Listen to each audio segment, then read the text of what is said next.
Nelayan Muara Angke Jakarta menjerit, 3 tahun mencari keadilan, tapi tak digubris Gubernur Anies. Ditulis oleh tim redaksi jurnal, dikutip dari berbagai sumber. Masalah yang masuk, kemudian kita coba cari solusinya agar masalah yang sama tidak perlu sampai ke balai kota. Jadi dengan begitu fungsi kelurahan, fungsi kecamatan, semua badan-badan di bawah DKI itu bisa bermanfaat. Karena ini kami benar-benar mau ketemu dengan Gubernur DKI Jakarta. Karena dalam aturan di surat perjanjian itu, kalau terjadi suatu perselisihan antara penghuni dengan Dinas Perikanan, yang bisa menyelesaikan itu ada Gubernur. Berdasarkan pasal berapa tuh, Pak? 1258 nomor tahun 93. Saya sebenarnya ingin menarasikan satu hal. Anies itu kan sama pendukungnya membantah kemenangannya itu menggunakan isu agama, menggunakan isu ayat dan mayat. Mereka membantah. Mereka misalnya menjual jargon tentang DP rumah 0%, tolak penggusuran, kemudian tolak melanjutkan reklamasi, sesuatu hal yang dilakukan oleh Ahok yang mereka benci. Katanya Anies juga melakukan hal yang sama. Artinya apa? Bahwa sebagian masyarakat Jakarta tidak puas kepemimpinan Anies Baswedan. Ini pesan kuat yang perlu dimengerti oleh warga Jakarta. Rombongan nelayan Muara Angke mencoba menyampaikan aspirasinya kepada Gubernur DKI Jakarta Anies Baswedan. Rombongan nelayan tersebut mewakili Koperasi Perikanan Minajaya DKI Jakarta yang ingin mengadukan permasalahan yang mereka hadapi. Melalui YouTube channel Refli Harun Official, mereka mengungkapkan bahwa rumah yang mereka tempati saat ini tidak ada atau tidak diberikan surat-surat terkait, tetapi hanya diberikan surat keterangan lunas saja. Untuk itu, mereka sadar dan mendesak pemerintah daerah agar memberi kejelasan mengenai rumah yang telah mereka lunasi dan tempati selama bertahun-tahun. Syarifuddin Baso, Ketua Koperasi Perikanan Minajaya DKI Jakarta, mengungkapkan bahwa sudah 3 tahun lamanya mereka mengurus masalah tersebut, namun tak kunjung menemui titik temu.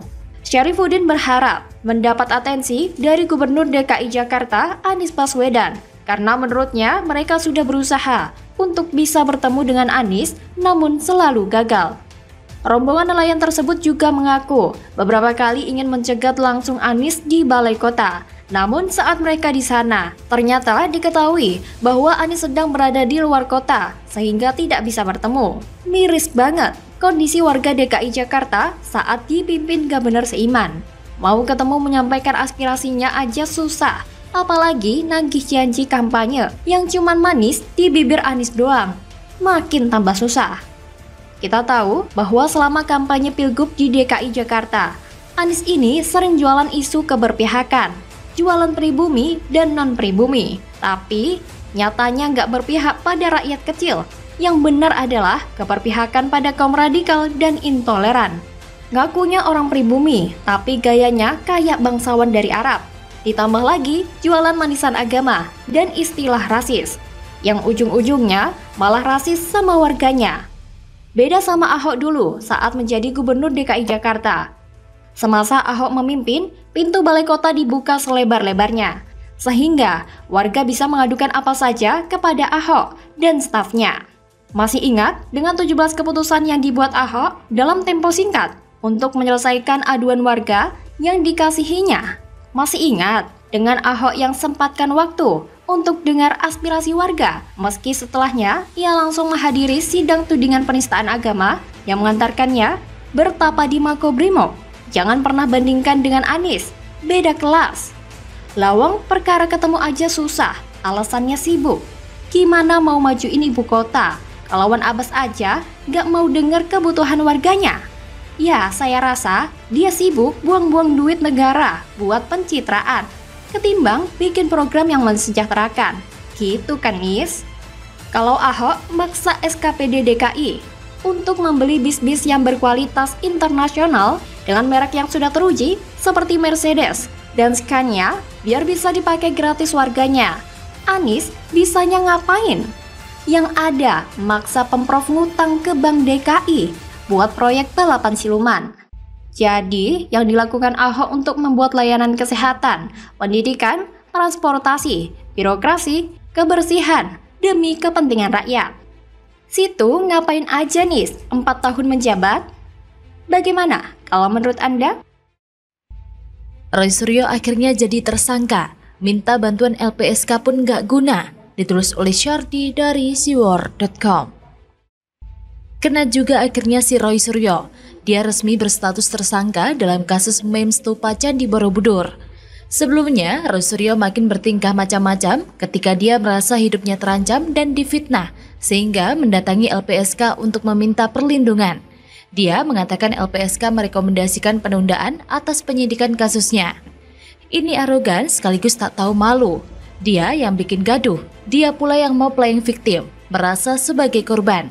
Dia ikut menyebarkan, malah bilang itu kreativitas, dan sejauh yang kita tahu itu cuitannya.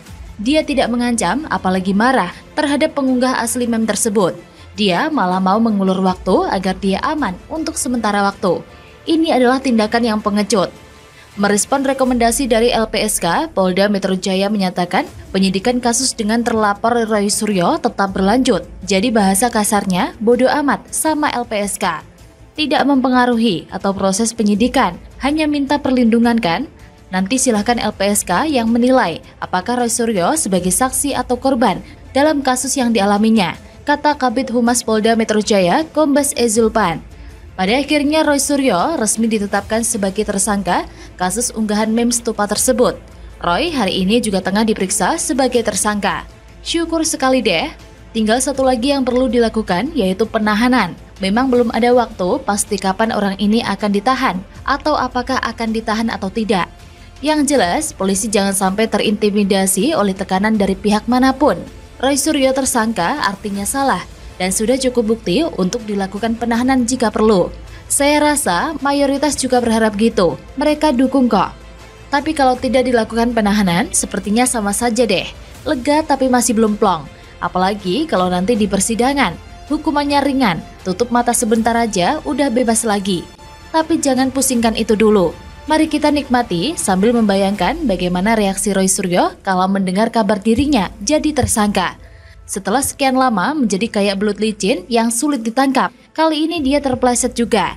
Ibarat pepatah, sepelan-pelannya pukul panci, pasti sesekali bakal kelepasan dan bising juga. Pakar telematika tapi tidak bisa membedakan antara kritikan dengan hinaan. Sejak Jokowi memimpin negara ini, tidak hentinya Roy Suryo menyindir, bahkan terkesan menghina juga. Ini sangat tidak pantas dilakukan oleh seorang mantan menteri dan petinggi partai politik. Sekarang karma buruknya menyambangi dan menjadi bayangannya kemanapun dia pergi. Mau minta perlindungan LPSK pun bodoh amat. Mau minta dukungan dari Leus Sungkarisma yang konon katanya perwakilan umat Buddha, bodoh amat. Mau minta bantuan mantan presiden prihatin juga bodoh amat. Akhirnya kena juga tuh barang. Sebenarnya kasus Roy Suryo ini juga dipantau ketat. Banyak yang mulai membandingkan kasus Holy Wings atau Ferdinand Hutahian dengan kasus Roy Suryo. Artinya polisi mau tak mau harus tuntaskan ini dengan teliti dan terukur. Kesalahan Roy Suryo sudah sangat jelas dan kentara. Sebenarnya kalau dilihat-lihat lagi, Roy Suryo mungkin tidak ada maksud melecehkan umat Buddha. Yang dia ingin serang adalah Jokowi. Kebetulan patung Buddha di Candi Borobudur diedit orang lain sedemikian rupanya sehingga mirip Jokowi. Roy Suryo menemukan peluang bagus untuk menyindir Jokowi. Akibat terlalu bernafsu menyerang orang yang tidak disukai, sesekali pasti kebablasan dan kena batunya. Akan tiba saatnya otak jadi mampet dan jari lebih cepat mengetik sehingga jadi masalah besar. Kalau kata orang awam, kapanlah kau nggak sakit perut di jalan? Dia tidak mengedit, tapi jelas ikut menyebarkan. Makanya habislah dia sekarang. Saya juga yakin 3 akun yang dilaporkan juga akan jadi tersangka. Untung saja dia cuma dilaporkan dengan masalah dugaan penghinaan kepada umat Buddha. Kalau ada yang laporkan dia karena masalah penghinaan kepada presiden, makin kacau balau tuh hidup si Roy Suryo. Akhir kata, mari kita ucapkan selamat atas statusnya sekarang. Bahkan banyak netizen yang bersyukur dan memberi selamat kepada Roy. Kalau mantan presiden sebelumnya pasti akan bilang prihatin. Ambiar deh. Bagaimana menurut Anda?